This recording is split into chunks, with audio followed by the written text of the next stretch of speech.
છે તેની પર પણ નજર કરી લઈશું। અંકલેશ્વરમાં ભાજપ શાસિત પાલિકાની કામગીરી કોંગ્રેસે બિરદાવી હોવાના સમાચાર આપને જણાવી દઈએ।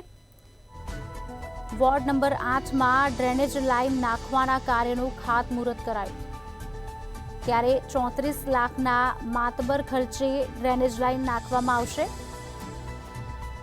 વર્ષોની સમસ્યાનો અંત, કોંગ્રેસે ભાજપના શાસકોનો આભાર માન્યો છે। ત્યારે ખાતમુહૂર્ત કાર્યક્રમમાં કોંગ્રેસના આગેવાનો પણ ઉપસ્થિત રહ્યા। ભરૂચથી આ સમાચાર। ભરૂચના અંકલેશ્વરમાં ભાજપ શાસિત પાલિકાની કામગીરી કોંગ્રેસે બિરદાવી છે। અંકલેશ્વર નગરપાલિકા દ્વારા 34 લાખના ખર્ચે વોર્ડ નંબર 8માં ડ્રેનેજ લાઇન નાખવાનું ખાતમુહૂર્ત કરવામાં આવ્યું।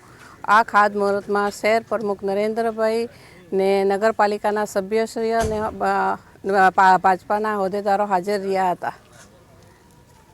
પાલિકા વોર્ડ નંબર 8ની અંદરમાં શક્તિનગર, ગોપાલકનગર આદિવાસી વિસ્તાર જે પાણી ડ્રેનેજ લાઇનની સમસ્યા હતી તે આજે તેનું સુખાતંત્ર લાવવા માટે અંકલેશ્વર નગરપાલિકાના બોર્ડની અંદરમાં પ્રમુખશ્રી, મુખ્ય અધિકારી તેમજ ભાજપના હોદ્દેદારો અને મ્યુનિસિપલ કાઉન્સિલરો ભેગા મળી અને વોર્ડ નંબર 8ની અંદરમાં જે વર્ષોની સમસ્યા હતી તેને પૂર્ણ કરવા માટેની પ્રયત્ન કરેલ છે।